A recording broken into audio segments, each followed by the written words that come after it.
Doa orang tua. Sudahkah orang tua mendoakan anaknya? Ustadz Aunur Rafiq bin Gufron. Els Junaid 17. 2019. Setiap muslim tentu berharap mempunyai anak yang solih dan solihah. Sayangnya, kita terkadang lupa atau tidak mau tahu bagaimana menjaga anak yang berfitrah suci ini agar tetap suci. Atau bahkan bertambah baik dengan pendidikan Islami yang diridai oleh Allah Tabaraka wa Ta'ala. Dari sisi lain, ketika anak nakal, sulit dinasihati dan enggan diarahkan kepada yang benar, orang tua kehilangan akal. Bahkan hanya bisa lari pontang-panting disertai kepanikan. Tapi lupa kepada Allah yang menciptakan dan yang memberi hidayah. Maka inilah kesalahan yang harus dipahami. Doa adalah wasilah utama untuk kesalihan anak. Mengapa demikian? Karena hanya Allah Azza wa Jalla yang menciptakan dan yang menentukan baik buruknya anak. Bukankah saat kita dalam salat, tatkala membaca surat Al-Fatihah juga memohon hidayah kepada Allah menuju jalan yang lurus?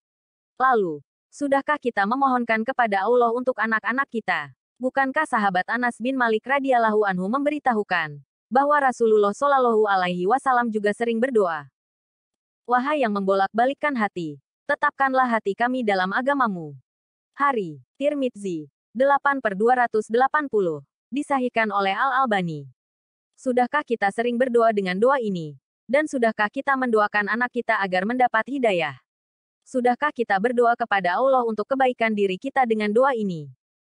Mereka berdoa, "Ya Rabb kami, janganlah Engkau jadikan hati kami condong kepada kesesatan sesudah Engkau beri petunjuk kepada kami. Dan karuniakanlah kepada kami rahmat dari sisimu. Karena sesungguhnya Engkaulah Maha Pemberi Karunia." Qs. Ali Imran 8. Jika kita dianjurkan agar memohon petunjuk dan istiqomah di atas yang hak untuk diri kita, maka bagaimana dengan anak kita yang hidupnya sangat awam dan hidup di tengah penyakit syubhat dan syahwat? Ibnul Qayyim rahimahullah berkata, dan yang demikian itu karena doa adalah sebab terkuat untuk menolak sesuatu yang dibenci dan memperoleh yang dicari. Tetapi doa punya pengaruh yang berbeda. Ada kalanya karena lemahnya jiwa, seperti seseorang berdoa dalam hal yang tidak disenangi oleh Allah karena adanya permusuhan.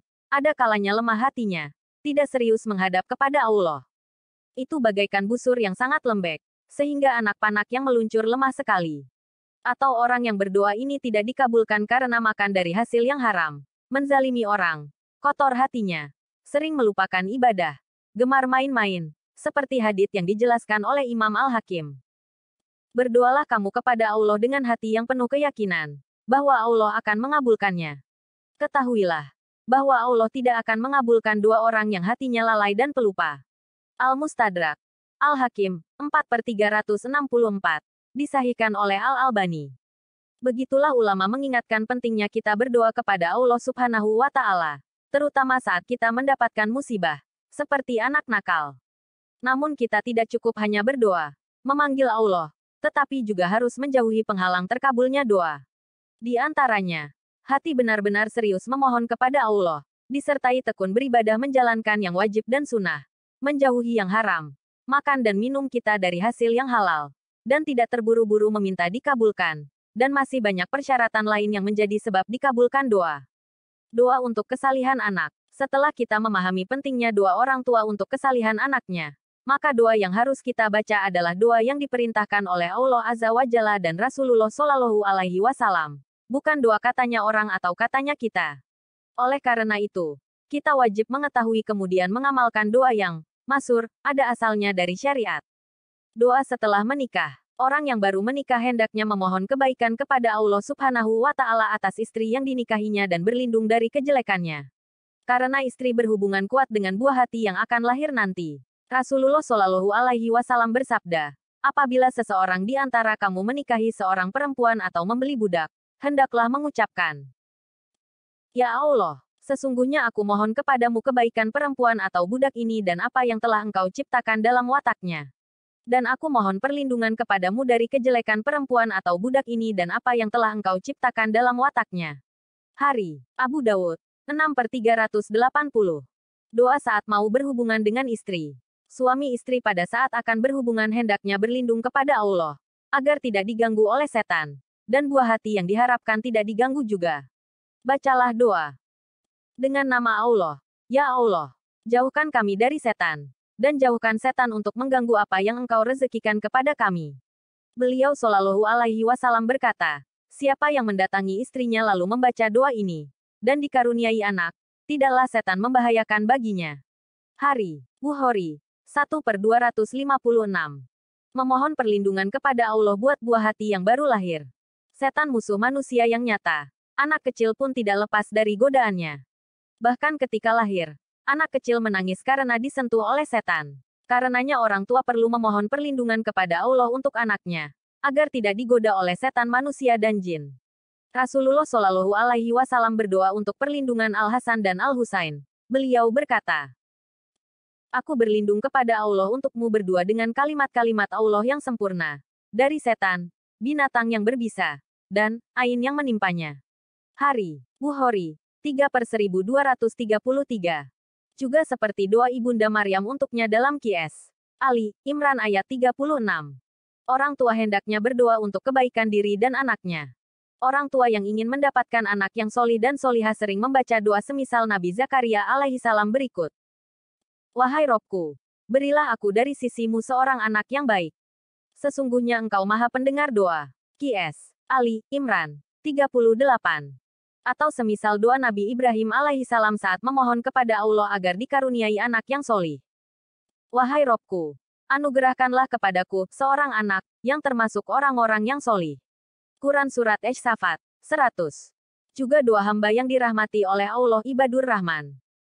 Wahai Rabb kami, anugerahkanlah kepada kami istri-istri kami dan keturunan kami sebagai penyenang hati kami, dan jadikanlah kami imam bagi orang-orang yang bertakwa. Quran Surat Al-Furqan, 74. Doa agar anak diberi ilmu dan pemahaman agama. Anak perlu didoakan agar mendapatkan ilmu agama dan mampu memahami syariat. Karena ilmu bekal utama kebaikan anak di dunia dan di akhiratnya. Dan tidak cukup didoakan, tetapi disekolahkan pula di madrasah yang mengajarkan agama. Rasulullah Shallallahu Alaihi Wasallam mendoakan anak pamannya, Ibnu Abbas dengan doa yang terkenal. Ya Allah, pahamkan dia kepada agama Islam ini dan berilah dia ilmu tafsir. Hadis Ahmad, 5/465. Disahihkan oleh Al-Albani dan sebagian lafalnya diriwayatkan oleh Bukhari. Berdoa agar diri dan anaknya dijauhkan dari kesyirikan. Syirik adalah dosa yang paling besar. Tidak akan diampuni kecuali pelakunya meminta ampun. Dapat menghapus amal solih, serta dimasukkan dalam neraka selamanya. Agar diri dan anak kita tidak terjerumus kepada syirik, hendaknya kita dan anak kita menuntut ilmu serta berdoa semisal doa Nabi Ibrahim untuk diri dan anaknya. Wahai Robku, jadikanlah negeri ini, Makkah, negeri yang aman. Dan jauhkanlah aku beserta anak cucuku dari menyembah berhala-berhala. Quran Surat Ibrahim, 35. Berdoa agar anaknya mendirikan salat. Karena salat adalah kewajiban setiap muslim setelah syahadat. Orang tua hendaknya berdoa kepada Allah agar diri dan anaknya dimudahkan untuk mendirikan salat. Sebagaimana doa Nabi Ibrahim alaihissalam. Wahai Robku, jadikan aku dan anak cucuku orang-orang yang tetap mendirikan salat. Wahai Rabb kami, perkenankanlah doaku. Quran, Surat Ibrahim, 40. Jangan mendoakan kejelekan kepada anak. Saat orang tua dihadapkan kepada kenakalan anaknya, tidak mau menerima nasihat, biasanya muncul emosinya. Bahkan dengan sadar atau tidak, kadang terlontar doa yang jelek buat anaknya. Ini adalah kesalahan fatal, bukan memperbaiki anak, tetapi bisa jadi merusaknya. Bahkan akan datang bala, bencana karena Allah Maha mengabulkan doa. Karena itu Rasulullah melarang kita mendoakan jelek kepada anak. Rasulullah Shallallahu Alaihi Wasallam bersabda, "Janganlah kalian mendoakan kejelekan atas diri kalian, anak-anak kalian dan harta kalian. Karena boleh jadi waktu itu bertepatan dengan saat pemberian Allah, sehingga permohonanmu itu dikabulkan." Hadis riwayat Muslim, 8/232.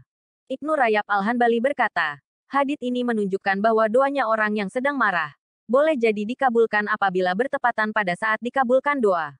Karena itu hendaknya kita tidak mendoakan jelek kepada diri kita, anak, keluarga, dan harta pada saat kita marah. Jamiul Ulum wal Hikam, 17/17. Semua doa di atas tentu tidak lepas dari adab dan persyaratan terkabulnya doa. Semoga kita dimudahkan oleh Allah Subhanahu wa Ta'ala untuk memenuhi syarat diterimanya doa, dan menjadi orang yang baik di dunia